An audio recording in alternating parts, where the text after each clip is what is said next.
சரி மக்கள் வந்து anything they want regarding EPF they can approach the PF office. We are ready to help தம்.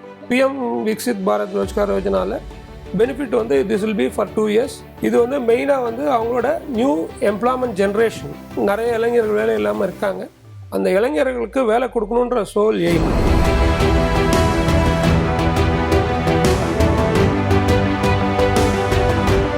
புதிய தலைமுறை நேயர்களுக்கு வணக்கம்.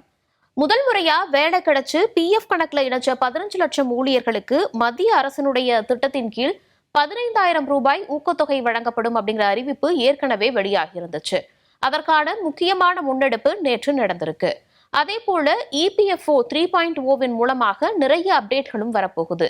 இப்படி நிறைய விஷயங்கள் இருக்கும்போது அதற்கான சந்தேகங்களும் கேள்விகளுமே எழுந்திருக்கு.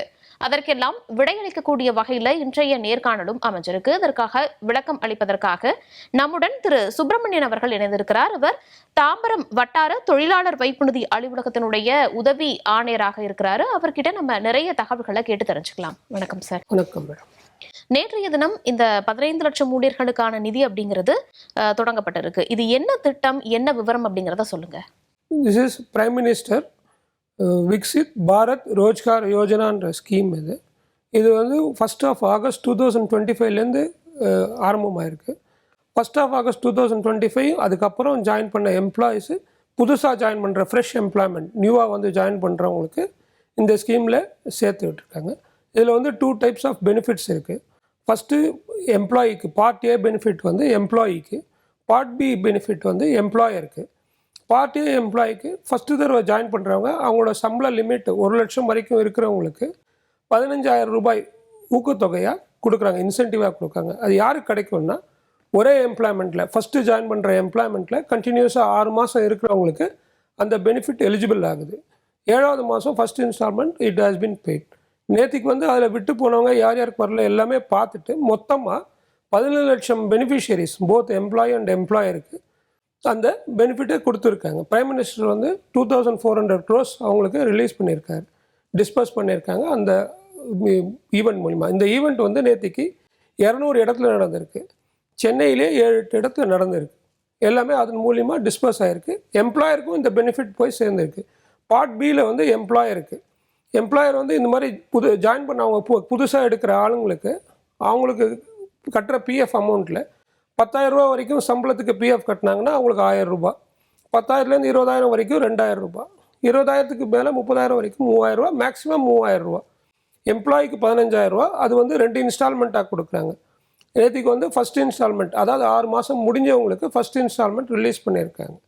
அது வந்து ஃபஸ்ட்டு இன்ஸ்டால்மெண்ட்டில் யார் யார் பேர், சில பேருக்கு வந்து வரல அப்படின்ற அந்த பிரச்சனைகள்லாம் எடுத்து, ஏன்னா அது வந்து அவங்க ஃபேட் மூலியமாக அவங்க ரெஜிஸ்டர் பண்ணணும்.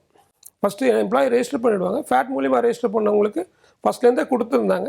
அதில் எதெல்லாம் விட்டு போயிருக்கோ அதெல்லாம் சேர்த்து நேற்றுக்கு மொத்தமாக ரிலீஸ் பண்ணியிருக்காங்க. இது வந்து 2 yearsக்கு இருக்கும் இந்த scheme. Prime minister Viksit Bharat Rozgar யோஜனான்றது PMVBRYன்னு ஷார்ட்டாக சொல்கிறது. இது வந்து 2 வருஷத்துக்கு இருக்குது. இது வந்து ஆல் செக்டார்ஸ்க்கு உண்டு, எல்லா எம்ப்ளாயர்ஸ்க்கும் உண்டு. யார் யார் பிஎஃப்ல ரெஜிஸ்டர் பண்ணியிருக்காங்களோ அவங்களுக்கு உண்டு. இதுல எம்ப்ளாயிஸை பொறுத்த வரைக்குமே ஏதாவது சேலரி நிர்ணயம் அப்படிங்கிறது இருக்கா? இவ்வளவுக்கு கீழே தான் சேலரி வாங்கணும் ஒரு ஃப்ரெஷராக இருந்தா அப்படின்னு ஏதாவது இருக்கா? அதே போல எவ்வளவு வருடங்கள் வந்து உங்க தொடர்ந்து வேலை செஞ்சிருந்தா இதற்கு எலிஜிபிள் அப்படின்னு இருக்கா? இப்போ வந்து எம்ப்ளாய்க்கு சேலரி லிமிட் வந்து 1 lakh வரைக்கும் இருக்கிறவங்க இதில் எலிஜிபிள். அவங்க 15,000 வந்து ஸ்டாச்சுரி லிமிட்டு. அதுக்குள்ளே இருந்தால் அவங்களுக்கு பென்ஷன் பே பண்ணுறதுக்கு தான் அந்த ஸ்டாச்சுரி லிமிட் வச்சுருக்காங்க. இந்த PMVBRY ஸ்கீமில் 1 lakh வரைக்கும் சேலரி ட்ராப் பண்ணுறவங்க எலிஜிபிள். அவங்களுக்கு மேக்ஸிமம் 15,000 ரிலீஸ் ஆகும். 15,000 வந்து 2 இன்ஸ்டால்மெண்ட்டாக கொடுக்குறாங்க. ஃபஸ்ட் இன்ஸ்டால்மெண்ட் ரிலீஸ் ஆகிருக்கு.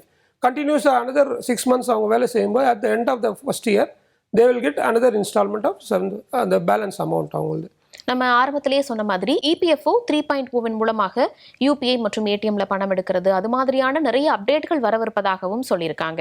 இந்த யூபிஐ ஏடிஎம் மூலமாக பிஎஃப் பணத்தை எடுக்கிறது அப்படிங்கிற அந்த ஒரு ப்ரொசீஜர் வந்து எப்படி இருக்கும்? இது வந்து நிறைய அட்வான்ஸ்மெண்ட் ஃபீச்சர்ஸோடு வருது. எம்ப்ளாயீஸ்க்கு ரொம்ப ஈஸியாக பண்ணுறதுக்கோசரம் அவங்க பெனிஃபிட்டை வந்து அவங்க வேணுன்ற சமயத்தில், அதாவது எமர்ஜென்சின்னும் போது அவங்க இன்னொருத்தர் நம்பிட்டு இருக்காங்க. அந்த மாதிரி இருக்கிறது நம்ம அவங்களோட பணமே அவங்களுக்கு உதவி செய்கிற மாதிரி இந்த பிஎஃப் பணத்துலேருந்து அவங்க எடுத்து அவங்க செலவு பண்ணிக்கிற மாதிரி இந்த ஸ்கீம் வடிவமைச்சிருக்காங்க. இது வந்து சைட்ஸ் 3ன்றது நெக்ஸ்ட் மந்த் அவங்க யூபிஐ பேமெண்ட் வருதுன்னு சொல்லியிருக்காங்க. அதுக்கான ஆயத்த வேலைகள் நடந்துகிட்ருக்கு, டெஸ்டிங்கும் போயிட்டுருக்கு. ஒன்ஸ் அது எல்லாமே கிளியர் ஆச்சுன்னா சீக்கிரமாகவே இது வந்துடும். அவங்க வந்து பேங்க்கில் போய் ஏடிஎம்மில் பணம் எடுக்கிற மாதிரி தே கேன் டேக் தர் மணி, அதாவது ஈஸி கேஷ் அந்த மாதிரி பண்ணுற மாதிரி they have design this software. அதே போல இந்த பிஎஃப் பணத்தை எடுக்கும்போது ஆதார் கூட இணைக்கப்பட்ட பேங்க் அக்கௌண்ட்டுக்கு அந்த பணத்தை டிரான்ஸ்ஃபர் பண்ணிக்கலாம் அப்படிங்கிற ஒரு விஷயத்தையும் இது சொல்லியிருக்காங்க. இனிஷியலாக என்ன சொல்லியிருக்காங்கன்னா, ஃபஸ்ட்டு அவங்க அக்கௌண்ட்லேருந்து அவங்களோட அதாவது எல்லாமே கேஒய்சி ஃபுல்லாக அப்டேட் ஆகிருக்கணும். அவங்க பேங்க் அக்கௌண்ட்டு, அவங்க ஆதார், அவங்க பேன் எல்லாமே இணைஞ்சிருக்கணும். இணைஞ்சிருந்தால் அந்த அந்த கேசஸ் மாத்திரம்தான் அவங்க இனிஷியலாக பண்ண முடியும். அதை அவங்க கொண்டு போய் அவங்களோட ஃபஸ்ட்டு அந்த பிஎஃப் அக்கௌண்ட்லேருந்து அவங்க பேங்க் அக்கௌண்ட்டுக்கு போயிடும். பேங்க் அக்கௌண்ட்லேருந்து அவங்க விட்ரா பண்ணுற மாதிரி இந்த ஸ்கீம் டிசைன் பண்ணியிருக்காங்க, இந்த சாஃப்ட்வேரை. இந்த மாதிரியான அப்டேட் எல்லாமே வரும்போது அந்த பிஎஃப் பணத்தை வந்து மேக்ஸிமம் எவ்வளோ எடுக்க முடியும், என்னென்ன காரணங்களுக்காகலாம் எடுக்க முடியும் அப்படிங்கிற ஒரு கேள்வியுமே வருது. அதே போல பேலன்ஸ் நம்ம அக்கௌண்ட்ல வைப்பு நிதியாக இவ்வளோ நிச்சயமாக இருக்கணும் அப்படிங்கிற லிமிடேஷன்ஸ் எல்லாமும் கொண்டு வர போறாங்களா? இப்போ அது லேட்டஸ்ட் இதுபடி 25% has to be retained in your PF account. ஏன்னா இது வந்து பிஎஃப்ன்றது ஃபியூச்சரை டிசைன் பண்ணி இது கொண்டு வந்த ஸ்கீம். இது வந்து நம்ம ரெகுலராக பேங்க்லேருந்து விட்ரா பண்ணியிருந்தோம்னா அந்த ஸ்கீமோட எய்மே இதுவாகிடும். So 25% is to be retained in their account, PF account. Balance 75% வரைக்கும் they can withdraw from their account. அவங்க மெடிக்கல் எக்ஸ்பென்சஸ்க்கு யூஸ் பண்ணிக்கலாம். இப்போது வந்து நிறைய பேர் வந்து ஸ்கூல் திறந்த உடனே ஃபீஸ் கட்டணும், காலேஜ் ஃபீஸ் கட்டணும்னு சொல்லிட்டு இருக்காங்க. So they can withdraw for that college fees. அதுக்கப்புறம் அது தவிர அவங்க வீடு வாங்குறது, இடம் வாங்குறது, இந்த மாதிரி நிறைய ஆப்ளிகேட்டரி எக்ஸ்பென்சஸ்க்கு they can withdraw this money. நீங்க குறிப்பிட்டது போல அந்த பணத்தை வித்ட்ரா பண்ற ப்ரொசீஜர் அப்படிங்கிறது சிம்பிளிஃபையா இருக்குமா இல்லை ரொம்ப கடினமானதாக இருக்குமா? இப்போ எல்லாமே ரொம்ப சிம்பிளிஃபை ஆகியா வருது. இப்போ இந்த கோடான் சோஷியல் செக்யூரிட்டின்றது வந்துருக்கு, ஆல்ரெடி அதை இது பண்ணிட்டாங்க. இன்னும் ஸ்கீம்ஸ் வந்து இன்னும் வரல, நோட்டிஃபை ஆகலை. Once it gets notified we will have a clear picture how it is going to be done. அதே போல எமர்ஜென்சியா நமக்கு தேவைப்படக்கூடிய நாட்கள், அவசர தேவைக்காக பணம் எடுக்கும்போது அந்த லிமிடேஷன் அப்படிங்கிறது 1 லட்சம் ரூபாயிலிருந்து 5 லட்சம் ரூபாயாக உயர்த்தப்படுங்கிற மாதிரியான விஷயங்கள் சொல்லப்படுது இல்லையா சார்? அப்படி இருக்கும்போது என்னென்ன காரணங்கள் அதில் இருக்கும்? இல்லை, அதில் வந்து ஸ்கீமில் இருக்கிற காரணங்களுக்கு தான் நீங்கள் விட்ரா பண்ண முடியும். அதில் என்னெல்லாம் சொல்லியிருக்கோ அதுக்கு விட்ரா பண்ணலாம். விட்ரா பண்ணுறது வந்து நீங்கள் அந்த 1 லட்சம் 5 லட்சம் ஆக்குனது வந்து ஆன்லைன் பேமெண்ட்டுக்கு. ஆன்லைன்லேயே உங்கள் கிளைம் ப்ராசஸ் ஆகி 3 டேஸில் உங்கள் அக்கௌண்ட்டில் பணம் கிரெடிட் ஆகும். அது வந்து ப்ரொவைடட் உங்களோட கேஒய்சி டாக்குமெண்ட்ஸ் எல்லாமே அதில் ஆன்லைனில் நீங்கள் அப்டேட் பண்ணியிருக்கணும். எல்லாமே கரெக்டாக இருந்ததுன்னா ஆன்லைன் ப்ராசஸ் ஆகும் கிளைம். ஆன்லைனில் ப்ராசஸ் பண்ணும்போது மேனுவல் இன்டர்வென்ஷன் இல்லாமல் டைரெக்டாக பேங்க்கு கிரெடிட் ஆகும். அது நீங்க குறிப்பிட்டது போல கேஒய்சின்னு சொல்லும்போது தான் ஒரு விஷயம் ஞாபகத்துக்கு வருது. சிலர் என்ன சொல்றாங்க அப்படின்னா, கேஒய்சி நான் இன்னும் அப்டேட் பண்ணாம இருக்கேன் போல, நான் அந்த மிஸ்டு கால் நம்பருக்கு கால் பண்ணி பார்க்கும்போது உங்க கேஒய்சி அப்டேட் பண்ணுங்கிற ஒரு மெசேஜ் வந்து எனக்கு ரிசீவ் ஆகுது, நெக்ஸ்ட் நான் என்ன பண்ணணும்னு தெரியல அப்படிங்கிற ஒரு கேள்வி முன்வைக்கப்படுது. அதற்கான ப்ரொசீஜர் என்ன? யூஏஎன் நம்பர் இருந்தது. 2014 இந்த யூஏஎன் கான்செப்ட் வந்தது. 2017 ஜூலைலேருந்து யூஏஎனில் ஆதார் வந்து கம்பல்சரி. அது ஸோ அப்போத்துலேருந்து இருக்கிறதெல்லாம் ஆதார் இல்லாமல் அது அப்டேட் ஆகாது. ஆதாரில் மிஸ்டேக் இருக்குது, கரெக்ஷன் பண்ணியிருக்காங்க அப்படின்னு சொன்னால் இப்போ வந்து எல்லாமே ஆன்லைன் ஃபெசிலிட்டிஸ் கொடுத்துட்டாங்க. ஆன்லைனில் they can update their member profile. அது பண்ணி எங்கள் ஆஃபீஸ்க்கு சிலது வந்து எங்கள் ஆஃபீஸ்க்கு வரும். That will be approved by our office. அவங்களுக்கு அப்டேட் பண்ணும்போது ஆட்டோமேட்டிக்காக அவங்களுக்கு மெசேஜ் வரும், இந்த மாதிரி உங்களோட ஆதார் இதில் இணைஞ்சிருக்கு, இதில் அப்டேட் ஆகிருக்கு, நீங்கள் உங்களோட யூஏஎன் ஓப்பன் பண்ணலாம் அப்படின்னு சொல்லிட்டு. அது ஓப்பன் பண்ணாதவங்க அப்படி ஏதாவது ப்ராப்ளம் இருக்குன்னா they can contact the nearest office. We are there to help them. ஒரு நிறுவனத்துல இருந்து இன்னொரு நிறுவனத்திற்கு வேலைக்கு போகும்போது இந்த பிஎஃப் கணக்கு அப்படிங்கிறது எப்படி செயல்படும்? அதே போல இந்த அமௌண்ட் அப்படிங்கிறது எப்படி அடுத்த நிறுவனத்திற்கு கூட நம்ம வாங்கும்போது அது கண்டினியூ ஆகும்? ஃபார்ம் 13 ஒன்று இருக்குது, அதை கொடுத்தீங்கன்னா it will get transfer to your new account. Previous அக்கௌண்ட்டில் நியூ அக்கௌண்ட் ட்ரான்ஸ்ஃபர் பண்ணணும். ரெண்டுத்துலேயுமே வந்து கேஒய்சி இருந்ததுன்னா ஆன்லைன் ட்ரான்ஸ்ஃபர் ரொம்ப ஈஸி. ஸோ அதுக்கு முன்னாடி கேஒய்சி வரத்துக்கு முன்னாடி, ஐ மீன் யூஏஎன் வரத்துக்கு முன்னாடி இருக்கிற அக்கௌண்ட்னா நீங்கள் யூஏஎன் கிரியேட் பண்ணலாம். அந்த அக்கௌண்ட்டுக்கும் யூஏஎன் கிரியேட் பண்ணி அந்த யூஏஎன் இந்த யூஏனும் கேஒய்சி அப்டேட் பண்ணிவிட்டு நீங்கள் லிங்க் பண்ணிக்கலாம். அது ப்ராசஸ் எல்லாம் இப்போ ஈஸியாச்சு. நம்பர் 2, இப்போ வந்து உங்களோட கிளைம் நீங்கள் ஒரு அடுத்த கம்பெனியில் ஜாயின் பண்ணி உங்களோட ஃபஸ்ட்டு மந்த் பே பண்ணும்போதே உங்களுக்கு ப்ராம்ப்ட் வந்துடும், உங்கள் அக்கௌண்ட்டை நீங்கள் பழைய அக்கௌண்ட்டில் இந்த அக்கௌண்ட் ட்ரான்ஸ்ஃபர் பண்ணிக்கங்கன்னு. நீங்கள் அதில் சிம்பிள் ப்ராசஸில் எஸ் அந்த இது கொடுத்தீங்கன்னா ஆட்டோமேட்டிக்காக உங்கள் கிளைம் அந்த பழைய ஆஃபீஸ்க்கு போயிடும். So it will get transferred. இன்னும் சிலர்லாம் என்ன கேட்டிருந்தாங்க அப்படின்னா, பழைய நிறுவனத்தில் அதுக்கு முன்னாடி நான் வேறு நிறுவனத்தில் ஒர்க் பண்ணேன் ரொம்ப வருஷத்துக்கு முன்னாடி, ஆனால் அந்த பணத்தை என்னால் எடுக்க முடியல, அதில் சில சிக்கல்கள் இருக்குது, அந்த ப்ரொசீஜரில் சில சுணக்கங்கள் எல்லாமே இருக்குது, என்ன பண்ணுறதுன்னு தெரியல அப்படிங்கிற ஒரு கேள்வியும் முன்வைக்கிறாங்க. அதற்கான பதில் என்ன? இப்போது எல்லாமே வந்து ஆன்லைன் ஆகிட்டதுனால நாங்கள் வந்து மேனுவல் இன்டர்வென்ஷன் எதுவும் கிடையாது. ஆன்லைனில் அந்த பழைய அக்கௌண்ட்டுக்கு கூட நீங்கள் அந்த கன்சர்ன்ட் ஆஃபீஸில் போய் நீங்கள் manual JD joint declaration along with உங்களோட கேஒய்சி டாக்குமெண்ட்ஸோடு கொடுத்தீங்கன்னா உங்களுக்கு யூஏஎன் ஒன்று க்ரியேட் பண்ணி தருவாங்க. அந்த யூஏஎன் க்ரியேட் பண்ணி அதில் உங்களோட KYC documents Aadhaar, bank, PAN இதெல்லாம் அட்டாச் பண்ணிட்டீங்கன்னு சொன்னால் நீங்கள் வந்து அந்த அக்கௌண்ட்டில் இந்த அக்கௌண்ட் ட்ரான்ஸ்ஃபர் பண்ணிட்டு நியூ அக்கௌண்ட் ட்ரான்ஸ்ஃபர் பண்ணிட்டு you can withdraw your money. அது வந்து ஒரு இப்போ முன்னாடி இருந்த மாதிரி இவ்வளோ கம்பல்சம் ப்ராசஸ்லாம் கிடையாது. இப்போ every thing has been simplified. மக்களுக்கு வந்து தெரியலைன்றதை தவிர மிச்சதெல்லாம் இட் இஸ் கிளியர். இப்போ பிஎஃப் பொறுத்த வரைக்குமே அது ரொம்ப முக்கியமான விஷயம். நமக்கு ஃபியூச்சருக்கு அது ரொம்ப உதவும் அப்படிங்கிறது பொதுவாக எல்லாருக்குமே தெரிஞ்ச விஷயம். ஆனால் என்னென்ன பெனிஃபிட் எல்லாம் அதில் இருக்குது, இன்ட்ரெஸ்ட் ரேட் எல்லாம் எப்படி இருக்கும், இந்த மாதிரியான விஷயங்கள் சொல்லணும் அப்படின்னா நீங்கள் என்னென்ன சொல்லுவீங்க? இன்னைக்கு வந்து interest rate 2 days back they declared, government also approved 8.25%. I think maximum இந்த industry we are getting that maximum benefit to the employees. உங்களோட பிஎஃப்ல வந்து நீங்கள் விட்ரா வந்து உங்களுக்கு இது இருக்குது, நாம்ஸ் இருக்குது, அதுபடி நீங்கள் விட்ரா பண்ணிக்கலாம் உங்களோட ஃப்யூச்சர் சேவிங்ஸை. இதில் வந்து பிஎஃப்ல 15,000 கம்மியாக சம்பளம் வாங்குறவங்க வந்து எல்லாருமே பென்ஷன் ஸ்கீமில் என்ரோல் பண்ணிடுவாங்க. 15,000 மேலே போச்சுன்னா பென்ஷன் ஸ்கீம் எலிஜிபிலிட்டி கிடையாது. ஸோ 15,000 கீழே சம்பளம் வாங்குகிற மாதாந்திர சம்பளம் வாங்குறவங்க பென்ஷனில் இருப்பாங்க. அவங்களுக்கு வந்து மந்த்லி பென்ஷன் ஸ்கீம் 10 வருஷம் சர்வீஸ் அவங்க கம்ப்ளீட் பண்ணாங்கன்னா தே வில் கெட் மந்த்லி பென்ஷன். இப்போ சப்போஸ் வேலையில் இருக்கும்போது ஒரு மெம்பர் சடனாக ஏதோ அசம்பாவிதம் நடந்தது அப்படின்னு சொன்னால் அந்த குடும்பத்துக்கு அவங்க மனைவியோ கணவனோ யார் இருக்காங்களோ அவங்களுக்கு லைஃப் லாங் பென்ஷன் கிடைக்கும். அவங்கள 25 வயசு கம்மியாக 2 குழந்தைகள் இருக்குதுன்னு சொன்னால் அந்த 2 குழந்தைகளுக்கும் 25 வயசு வரைக்கும் irrespective of their educational qualification, marital status, employment status 25 வயசு வரைக்கும் அவங்க 2 பேருக்கும் பென்ஷன் வரும். அந்த நாமினிஸ் அந்த பணத்தை வந்து எப்படி கிளைம் பண்ண முடியும்? அதற்கான ப்ராசஸ்ங்கிறது ஏதாவது இருக்கா? வந்து ஃபார்ம் 20ன்னு ஒன்று இருக்குது ஃபார் பிஎஃப்க்கு. ஃபார்ம் 5AFன்றது இன்சூரன்ஸ். இவங்க வந்து சடனாக வேலையில் இருக்கும்போது இறந்துட்டாங்க அப்படின்னு சொன்னால் அவங்களுக்கு வந்து 7 லட்சம் வரைக்கும் இன்சூரன்ஸ் பெனிஃபிட்டும் கொடுக்குறாங்க. அது தவிர பென்ஷன் ஃபார்ம் 10D இது வந்து பென்ஷனுக்கு. இந்த 3 ஃபார்மில் அவங்க அப்ளை பண்ணாங்கன்னா அவங்க வந்து அவங்களோட இறப்பு சான்றிதழ், அவங்களோட லீகலர்ஷிப் சர்டிஃபிகேட்டை, கம்பெனிலேருந்து லெட்டர்ஸு, இந்த மாதிரி கம்பெனி சர்டிஃபிகேஷன், இந்த மாதிரி சர்வீஸில் இருக்கும்போது தான் இறந்தார் அப்படின்னு அவங்க சர்டிஃபை பண்ணி கொடுக்கும்போது they are eligible for all this benefit. அதே போல் இந்த EDLIன்னு சொல்லக்கூடிய அந்த விஷயத்துலையும் எவ்வளவு தொகை வரைக்கும் நம்மளால் கிளைம் செய்ய முடியும்? மினிமம் மேக்ஸிமம் அப்படின்னு சொல்லக்கூடிய அந்த லிமிடேஷன்ஸ் எல்லாம் எவ்வளவு இருக்குது?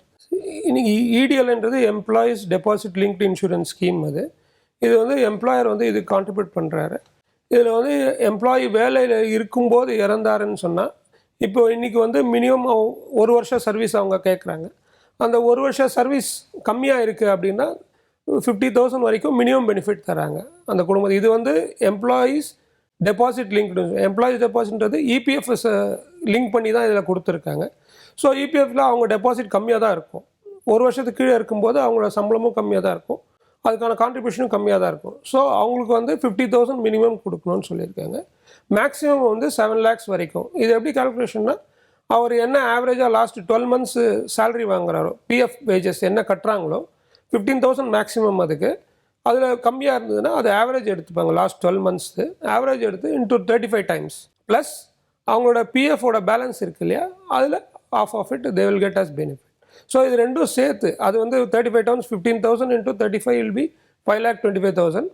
இதில் வந்து 75,000 1,75,000 வரைக்கும் பிஎஃப் பேலன்ஸை பேஸ் பண்ணி அது ரெண்டத்தையும் சேர்த்து they will get maximum 7 lakhs under insurance scheme. PF பயனர்களை பொறுத்த வரைக்குமே கோடி கணக்கில் இருக்காங்க. அவர்களுக்கு இந்த பிஎஃப் பணம் அப்படிங்கிறது எவ்வளவு முக்கியங்கிறத நம்ம இவ்வளோ நேரம் பார்த்துட்டு இருந்தோம். நிறைய சர்வீசஸ் இருக்குது, ஆனால் மக்களுக்கு அது நிறைய தெரியறதில்ல அப்படிங்கிற ஒரு விஷயத்தையும் குறிப்பிட்டிருந்தீங்க.